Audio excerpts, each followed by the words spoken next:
which shows how highly regarded Mariusz is. Yeah, thank you.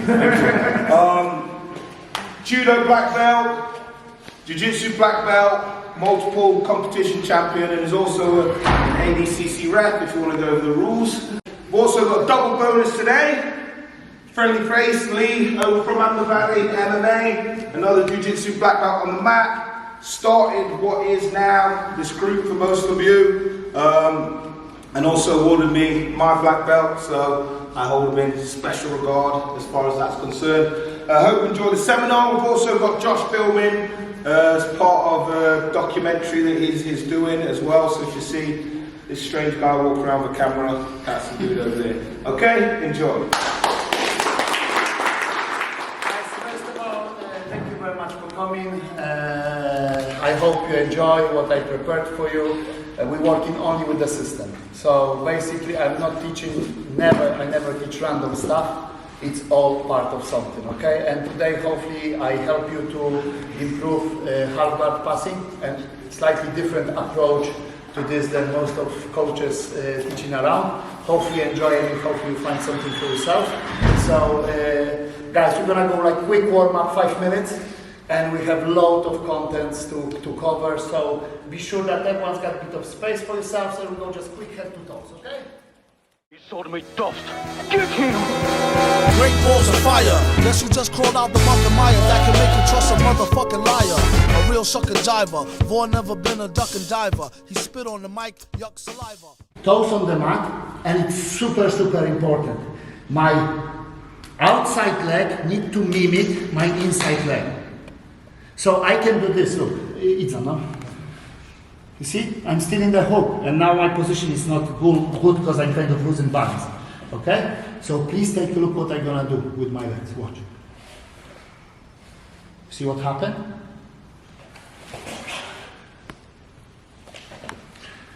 It works only when both legs work together.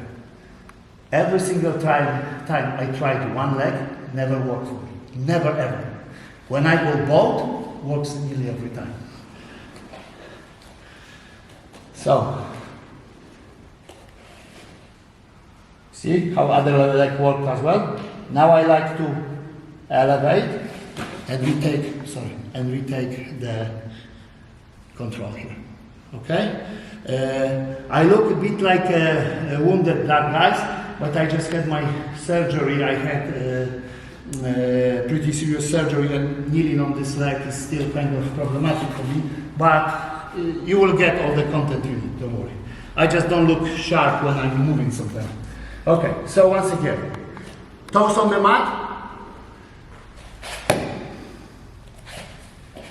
no toes, loose hook, screen wide. Okay? 2 minutes. Like a drunk driver, hold a CB on a sharp turn. Still clutching the chest from the heartburn. What's your handle? Okay, guys. Works for us? Perfect, lovely. Now, pass or leg locks first?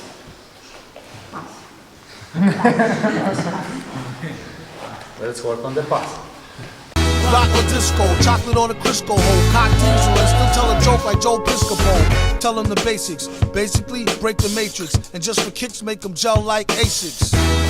That's why they acting standoffish, eat the beat by hand like canned raw crawfish. Can you please pass the cocktail sauce? You might as well know, hell is hot as hell, boss. Tell my horse.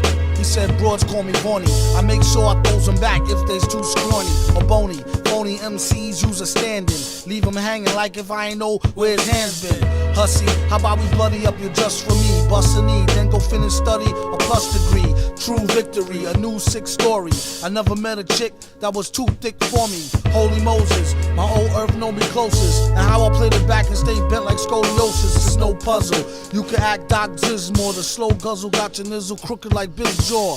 Drink like a fishy, she wish she was a Pisces. Live since back when 25 cents ices. Used to turn your tongue the color red. Now they wanna fill you full of lead. What the fuck that young fella said? What kid is born to red-blooded?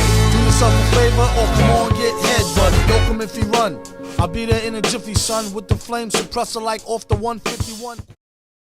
I was talking about it to someone like last week. Like we got people who are on such a high level on the seminars. Like Owen Livesey, he's probably like eighth in the world, yeah, in his category. Can you imagine like having eighth in the world in football? Who is that? Like maybe that's Ibrahimovic, yeah. If Ibrahimovic was coming here to run a seminar, yeah, you can meet him, shake hands with him. He will teach you techniques. They would have the whole city, you know, like the half of Nottingham would come here to just see him, yeah. And in jiu-jitsu, we get this all the time. Yeah, we get such a stars, basically stars of jiu-jitsu coming and teaching, and you can just meet them, shake their hands, learn from them. That's just unbelievable, basically. Yeah, in any other sport, I would say.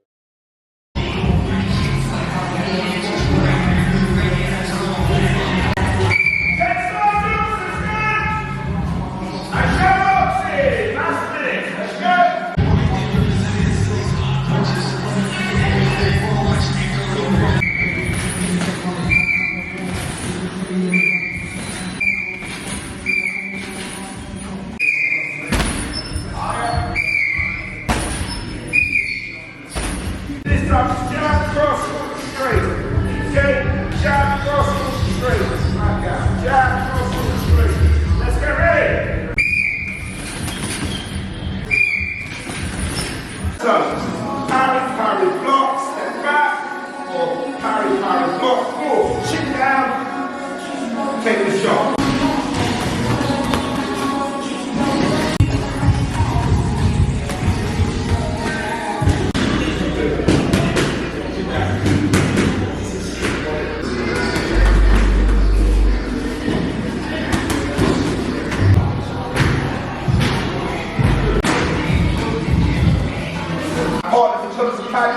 You go one, same shot, jab, cross, pull, straight.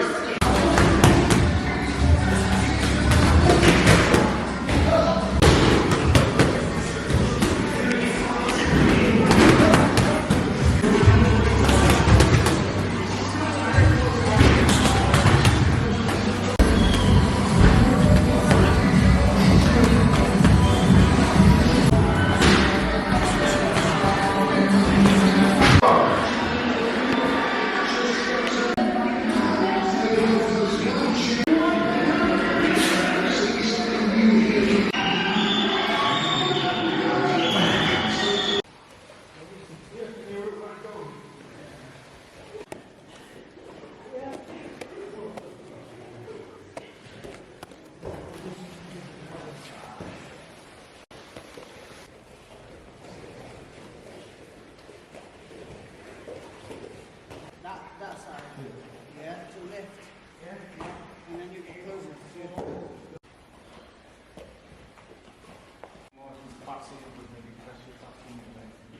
I would say I've been in many dojos, in many martial art clubs, and this is the most friendly to everyone, the strongest sense of community and general kindness. Train jiu-jitsu, it's brilliant stuff, yeah? Just train jiu-jitsu.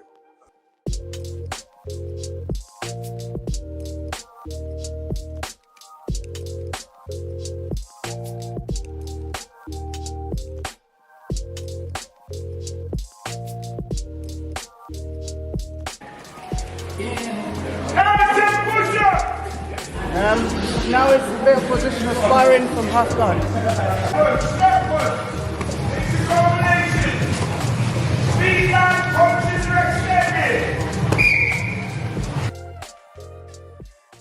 I remember the first time I came in this gym, I said to the coach that I want to be a pro, I want to fight.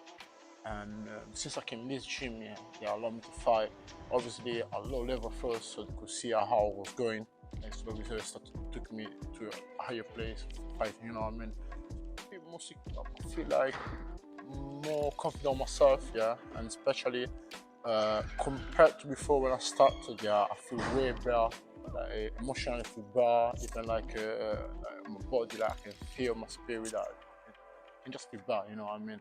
It just made me happy to train, you know what I mean? So every time that basically I look at myself in the past, yeah, I always see what I was doing wrong and what I'm doing well now. And from what I've seen, I'm interested in getting back. It's good gym, especially it's cheap. You know what I mean? If you need to train, you got the money first. Trust me, it's really cheap, so it's good. And especially the coach, is a good coach. You know what I mean? He's one of the greatest fighters. So I feel it's a good gym to be here to train. We do a case of right body kick comes, hand block, left, right low kick, body kick. Right body kick comes, hand block, left, right low kick.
It was a week before his last fight, and I was worried because he was selling a lot of stuff, because there used to be a ring, there used to be a gym area, and I thought the gym was closing because I thought Paul was going to retire and jet off to wherever. I thought, okay, 1 week before his fight, I just asked him, I was the last person to leave, what's your plans for after your fight? And he said, oh, I'll just coach and enjoy retirement. So I just asked him, any chance I can work here for my uni work? And he said, yeah. I said, when I first joined my course, I wasn't too keen on coaching. I didn't really like the appeal of it. I never really got into it too much, but ever since I took that risk asking Paul, it's probably been the best decision I've ever made. Like, the opportunity he's given me is it's unreal. Still every day I still think, how have I got myself in this position? And I just love coaching. I love sort of breaking down stuff, even though it's just the basics. So you're never bigger than the basics. That's what I really like. I'll take on any newcomers or any people that need to sort of work on the basics, and then once I'm happy with them, I'm moving on to Paul's group. You can't treat everyone like a fighter. Like Paul says to me, you've got to appeal to all. So that's one of the main things, is make sure they just, at the end of the day, just enjoy themselves. Like, if they leave with a smile on their face and a good workout, that's all I can ask for.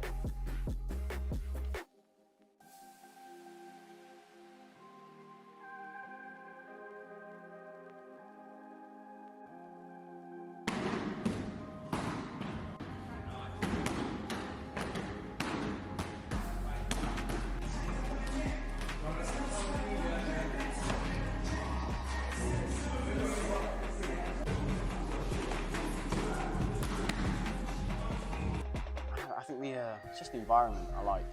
I've always felt comfortable training here, and the structure of the training sessions just always appealed to me. So I trained around a few different gyms in Nottingham, and Spirit Dojo is the one that sort of gelled the best for me. I'm a fighter, dog breeder, funny guy, athletic. I ain't really been into sports for that long. I kind of got into kickboxing at like 21, 25 now, so I ain't really been in the game for that long. Yeah, but I'm pretty much, I do quite a lot of things. I do like a mix. I do like a lot of fighting. Obviously, I do a lot of work with the dogs as well. I've been in the army before. Yeah. Look, I've been loads of. It's long to explain on the camera. I've been here for ages what I do, but I do loads of bits and bobs. Well, growing up, I did a few martial arts, but like on and off in it. I did karate. I quit that after like a month or two. I was like, it's dead. Everyone's just in white suits. No offense to anyone in white suits, but I was like, it's just dead. Like, it didn't feel practical. It just didn't feel like it was applicable to self-defense, even though it definitely is. But I was just young and dumb back then. And then I was like 21, thinking that I need to get back into martial arts again. Like, my life's not, I'm not doing nothing. I'm not doing I've got no self-defense whatsoever. All them things what I learned back in the day, this is 5-6 years on from then. Like, I ain't got nothing to defend myself out there. So looked online, typed in MMA. Spirit Dojo came up. Started at Spirit Dojo. Here I am today. I was Remy Sanderson before kickboxing. Remy Sanderson now. Nothing's changed apart from the fact that I can fight now, and I've got a direction, and I've got goals that I want to achieve in kickboxing, and I want to try to take it as far as I can go. Do you know what I mean? Whether that means world champion, however far my body will take me, however far my mind will go, I'm just trying to get there. Training twice, 3 times a day, sometimes even 4 times a day. Even in COVID, when all the gyms were shut, like here was shut. Me and my friend who's a professional kickboxer, Taz Hader, we just used to link up in my brother-in-law's not garage, but like a storage unit. We just do some work down there, and it just kept my consistency up for kickboxing. He taught me a lot in there. Like, we would do spar. It was only a dead small space, but we were doing sparring in there. We were doing pad work drills. We was doing everything what we would do here. Obviously, this wasn't available, so we just took it there. It was just me and Taz, like night after night, just training and training. So yeah, I kept it up during COVID. I was doing runs during COVID. I non-stop. I've actually not stopped training since starting here. I've not had longer than a month off, and I had a month off because of the injury. I had a deep thigh contusion in my thigh from leg kicks, and I'm not getting kicked. No leg kicks, no check every time, and it was mad. So I couldn't train, but that was the only time. Other than that, I haven't stopped training at all. Yeah, excited, man. Excited. I could see it happening anyway. Like, as soon as Josh showed me the belt, as soon as he showed me that, I was like, yeah, that's mine anyway. So actually having it in my hands was like, yeah, bringing it home, innit? This is mine now. It was already mine anyway. Like, I looked at it, I said, yeah, this is coming home with me. I got it in a nice, clean fashion as well. One hit, boom, the guy was out. So nothing changes. Just the work rate's been upped. I haven't changed my game plan. What works is what works. 6 days a week, even on work days, I'm just training twice a day, 3 times a day. The definite right now is 3rd of June on RECC show in Mansfield for Kirby National. No split decision, no unanimous decision. Not even a TKO. Knockout. Cold, like ice cold knockout.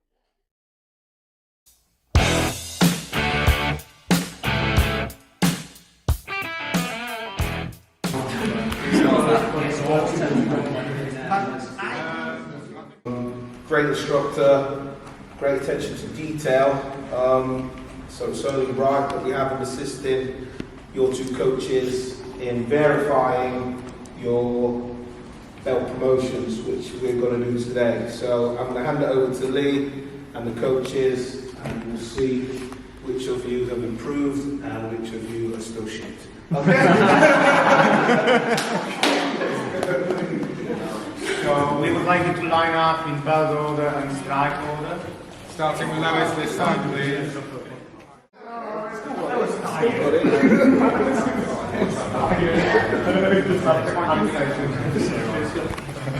Okay. Okay guys, we're going to do stripes first, so we'll start. Obviously there's the guys that are very fresh, so keep training, and this will be something that you're part of as well.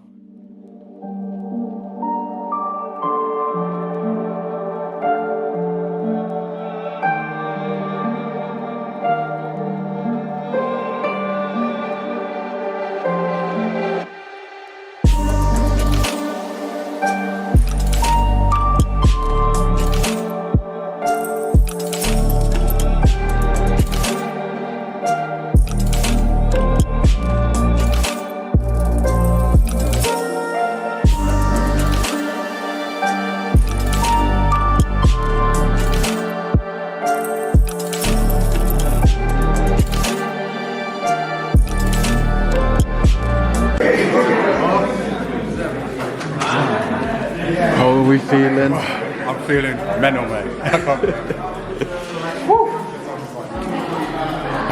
Can you smile? Sometimes.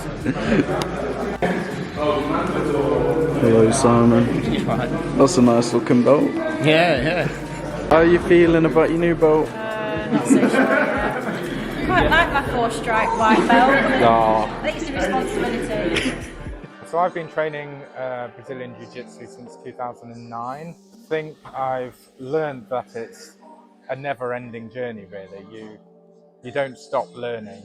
So even after that time, I learn something new every day. I think one of the fundamental things that I've learned from Jiu-jitsu is just the humility that you get from training, and that comes as you spend time on the mats and meet new people, and you see that is generally the way that Jiu-jitsu operates. The Jiu-jitsu community inside this dojo is really friendly. When I first arrived here, as with any dojo, it can be a little bit intimidating because you don't know anybody. But instantly, from Paul through to the other students, it's just a really friendly atmosphere. What keeps me motivated is actually just the guys and girls here. You know, you turn up, they're a group of friends after a while. You come here, you train with them, you enjoy the time spent on here. The exercise is brilliant. You're learning new things all the time. That is a real motivation for me. Well, I think all the guys that entered the competition did really well. Obviously, there was a mix of levels that entered. Some people had never competed before, and there's a certain feeling, the anxiety, the nerves that get to you when it's your first competition, and they handled it brilliantly. They did really well. The more experienced people, they still have to battle those, but they're a bit more experienced about battling them. They came out, we got some good medals, 2 golds, 2 silvers and a bronze. So yeah, really chuffed with everybody that was there. It was brilliant. I think our group did really well. I was really happy because my girlfriend won a gold, so you know, it's personal touch there. I was happy because I've seen that people were using the techniques that I was teaching them as well, yeah? Because we have 3 coaches. Everybody teaches something different.